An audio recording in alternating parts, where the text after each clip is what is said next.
a crisis, one must remember that it was only this past March of 2018 when American shale oil producers became profitable. That in turn caused them to boost production, with the U.S. becoming the top producer of oil in the world by September of 2018. All of whom were kept afloat by their belief that they had locked in stable oil prices for both 2019 and 2020. Unlike Russia, that bases its budget on oil being $40 a barrel, that only 1/3 of their economic population depends on. However, the American shale oil industry needs oil to be at $100 a barrel for them to remain profitable. And as U.S. oil production is set to soar past 12 million barrels a day, the Americans have failed completely to note that they are unable to balance the global oil market, as it's beyond their control. Though President Trump tried to aid the U.S. oil industry by his placing made-up sanctions on their competitor oil-producing nations like Russia, Iran, and Venezuela, with Saudi Arabia now being placed in the sanctions crosshairs as well, oil production has only increased, leading to a global supply that now outstrips demand. Made even worse just hours ago when the African oil giant nation of Nigeria announced that it is going to increase its oil production to 1.8 million barrels a day in 2019. Of course, we Americans were gleefully proclaiming just months ago that sanctions against their oil producer competitors would drive the price of oil to $100 a barrel. Today, thousands of these once giddy oil producers are now facing bankruptcy, and this is due to oil prices now facing their longest losing streak on record. And they have now officially entered into a bear market territory, as oil prices have plunged more than $20 a barrel since the start of October 2018. With the Southeast Asian nation of Malaysia being the proverbial canary in the coal mine as oil prices continue their historic plunge, it's stark warning that when oil falls below $70 a barrel, it will be quickly followed by a global economic crisis that has been met by a now remaining nameless American energy behemoth who has excited the oil futures industry completely, and whose consequences of, in turn, exploded the market of natural gas, causing it to double in price, and whose stunning move by this large hedge fund has been characterized by their calling up their broker at 1-800-GET-ME-OUT. These economic experts now warning that this oil price crash is leading to a worldwide debt default, with others likewise warning it's late 2007 for stocks. We all remember what comes next. Of course, no evidence exists that the American people, much less its government, are heeding the Bank of International Settlements, or the Bank of Banks, if you will, warning of the banking crisis to come because of the mess the Western world is in. If we look back in June of 2007, a report titled U.S. Banking Collapse Imminent and warns French banking giant that warned you about the great financial crisis to come because banking giant Bear Stearns was about to collapse and take the rest of the world down with it. But the vast majority of American people chose to believe this. Back. What am I supposed to just say? Hey, great job? All right, anyway. Okay, Peter writes, should I be worried about Bear Stearns in terms of liquidity and get my money out of there? No, no, no. Bear Stearns is fine. Do not take your money out. This is really, if there's one takeaway other than a plus 400 somebody, Bear Stearns is not in trouble. I mean, if anything, they're more likely to be taken over. Don't move your money from Bear. That's just being silly. Don't be silly. Bear money's back after the break.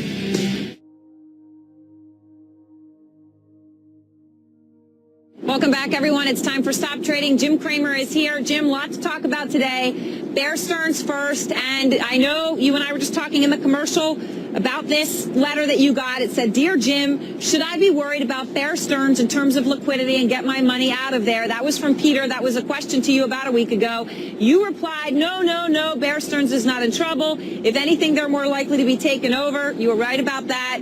Well, don't move your money from Bear. Maybe you weren't right about that. No, what do you have no. to say? Look, let's understand two things. I said the common stock was worthless on Friday as soon as the thing was at 36, because we then saw a look at the bonds.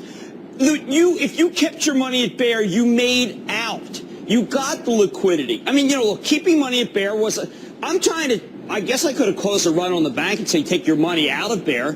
I guess people could say, hold it. He's not saying take your money out of Bear, keep your money in Bear. He's saying buy the common stock. I mean, what the heck? You want me to say that? I cannot cause a run. It turned out that the Federal Reserve guaranteed the money. I'm not going to tell people to pull money out of these places. The Federal Reserve's guaranteeing the money. They're just not guaranteeing the equity. I got a lot of things wrong in my life, but I do not regret the fact that I said don't take your money out of Bear. Because if you had your money in Bear, you still got it today. I mean, there's two ways. Remember, there's Bear Stearns the common, and that person was asking about whether to pull the money out of Bear. We got a guarantee. J.P. Morgan is now Bear. Oh, I see. So you're saying if you're someone who had money that Bear was managing, or you're a hedge fund. Okay. That's what that question was. I came out and said at 36 the stock was worthless, for heaven's sake. No one was saying that. Right. So your answer to this is, hey, Aaron, I want to make sure everyone understands. I wasn't saying keep your money in Bear common stock. Do you know what would happen if I came out and said? Do you know what would happen on this show if I came out and said I want everyone to take their money out of X bank? Jim Cramer causes a run on X bank. I mean, that would be stupid, reckless, and wrong because the Fed is guaranteeing it. I mean, we want to play that game. I can give you 5 banks. And I got to tell you, every one of them I wouldn't want to own the common stock, but I would never take a dime out of the vault, for heaven's sake.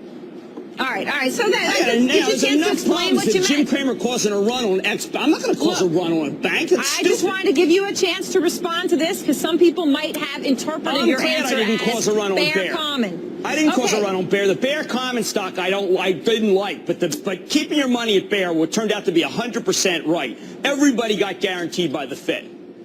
Anybody with hedge fund guys, prime brokerage clients. Every billionaire got bailed out by the Fed. I mean, sorry, I had a prediction that the Joe billionaires Lewis would get bailed out. doesn't seem so happy. He owns the common, for heaven's sake. There's the common, and there's the account that you have there. I think the common of most of the large banks is worthless. For Joe Lewis, I don't know. I have a lot of my money in a bank that I think is worthless, but I think there's absolutely no doubt that the bank itself will make good on mine. What bank it is. I know what bank it is. All right. I'm not going to say anything about that bank. Let's talk, please, about JP Morgan. I don't want to share the bank that I have my money, but I know the FDIC will back it up. All that remains now before the economies of both the United States and the European Union implode is what the Americans are going to do to force the price of oil back up, but whose only option to do so is by their destroying, by military might, their oil-producing competitors, as all trade wars throughout history have ended.